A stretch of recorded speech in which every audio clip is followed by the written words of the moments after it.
Hey there, and welcome to Mythos Borealis. In this video, we're exploring the ancient Finnish creation myth, a story that begins with a cosmic egg and unfolds into a vision of reality held together by a world tree. Whether you're already familiar with Nordic mythology or this is completely new to you, I hope you'll find this journey as fascinating as I have. So let's begin. Long before Christianity, before written language, the Finns passed down a creation story that begins with water. Not a drop, not a sea.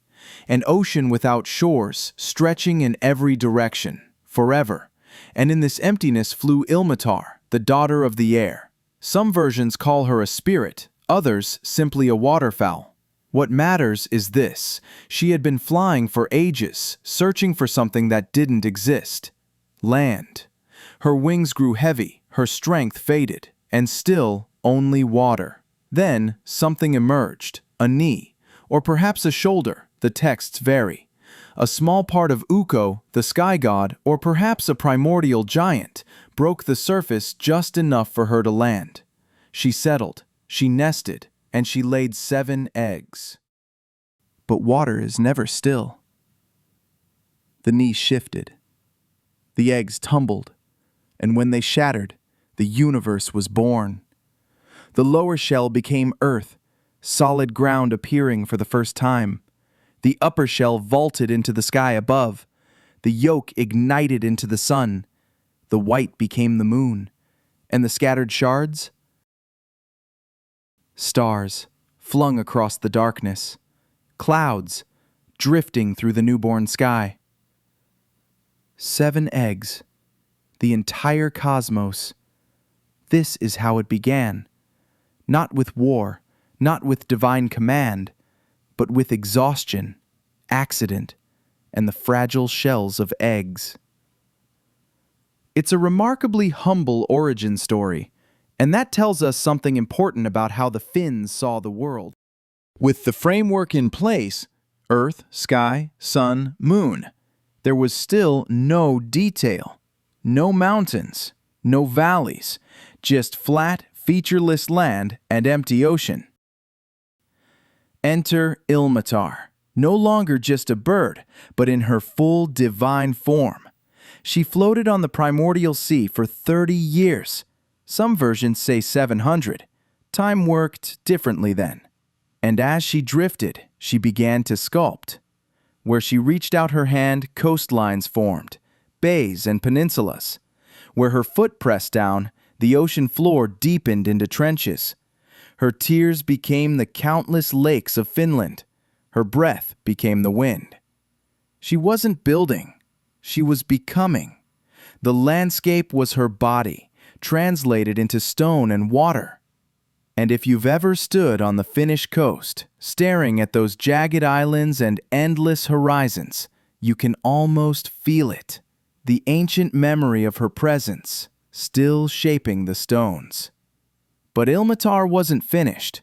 After centuries of drifting, she gave birth, and her child was Väinämöinen. Not a helpless infant, not a young hero.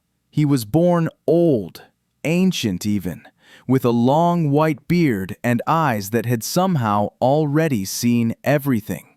He carried the weight of ages the moment he entered the world. He was the first hero, the first shaman, and most importantly, the first singer. Because in the Finnish worldview, creation wasn't finished. It needed refinement. And Väinämöinen's voice was the tool.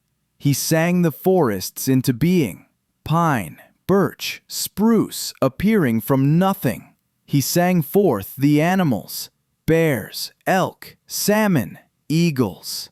Each note of his song added another thread to the tapestry of life. But more than creating, he named them. And in the ancient world, a name wasn't just a label. To name something was to give it power, to lock it into existence. Every rock, every stream, every creature, Väinämöinen spoke them into permanence. This is the magic of words, of song. It's why Finnish rune singers were feared and respected. They weren't just entertainers. They were carrying on Väinämöinen's work. But even with Earth shaped and life spoken into being, the cosmos needed structure, something to hold it all together. The world tree, Maailmanpuu. Imagine a tree so vast, its roots tunnel into the underworld. Its trunk anchors our world, and its branches hold up the sky itself. This isn't metaphor. In the Finnish mind, this tree was real, the literal pillar holding reality in place. 3 worlds, connected by one tree. Below, Tuonela, the realm of the dead. Not quite hell, just a quiet, shadowy place where spirits dwell.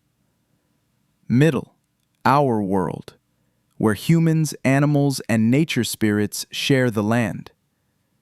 Above, the celestial realm, home to sky gods and cosmic forces, and shamans, the Tietäjät, could travel between them. They'd enter a trance, and in their vision, climb the world tree's trunk to the heavens for wisdom, or descend its roots to the underworld to retrieve lost souls. The Finns looked at the night sky and noticed something. The stars rotate, but one, the North Star, stays fixed, always in the same place. Their explanation? The sky isn't floating, it's attached, fixed to the crown of the world tree by a cosmic nail, the North Star. Everything else spins around it. Brilliant, right? They observed the cosmos and built a mythology that explained exactly what they saw. But here's the tension. The world tree wasn't invincible. Stories tell of forces trying to chop it down. Giants, chaos spirits. If the tree fell, the sky would collapse, the worlds would shatter. So its survival was everything. Protecting the world tree meant protecting existence itself. Walk into a Finnish forest today and you're walking through that creation myth. These aren't just trees, they're descendants of Väinämöinen's first songs. Every ancient grove remembers. The Finns had a word, haltia. Guardian spirits of specific places. This rock has a spirit, that spring has a spirit. The sauna, especially the sauna, has a spirit. This is animism. The belief that everything contains life, consciousness, power. It's not pantheism, worship of nature as God. It's deeper. Nature doesn't symbolize the divine. It is divine, because it was sung into being by the first shaman, born from the cosmic egg. Ancient sacred sites, called hisi, were thin places, where the boundary between worlds weakened, where you could still feel the world tree's power. People brought offerings, food, tools, songs.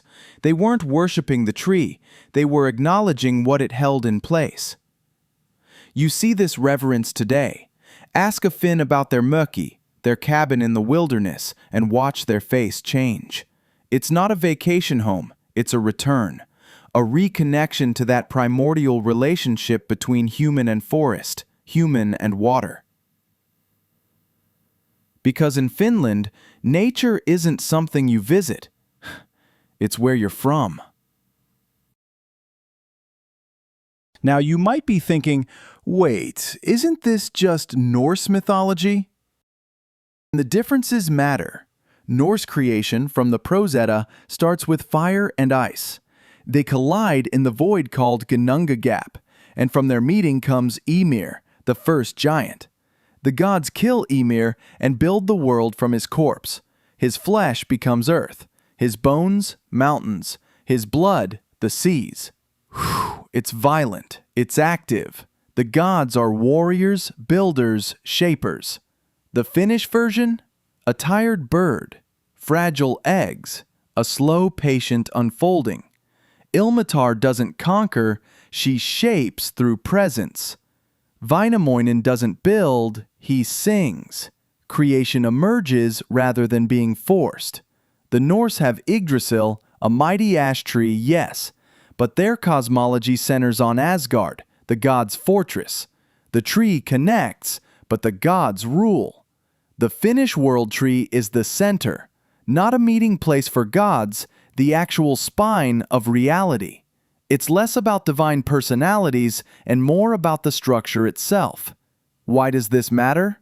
Because it shows fundamentally different worldviews. Norse mythology reflects a culture of raiders, explorers, empire builders. The gods fight, conquer, die gloriously in battle. Ragnarok, the end of everything, is a war. Finnish mythology reflects a culture of hunters, fishers, forest dwellers. Survival meant understanding nature, not dominating it.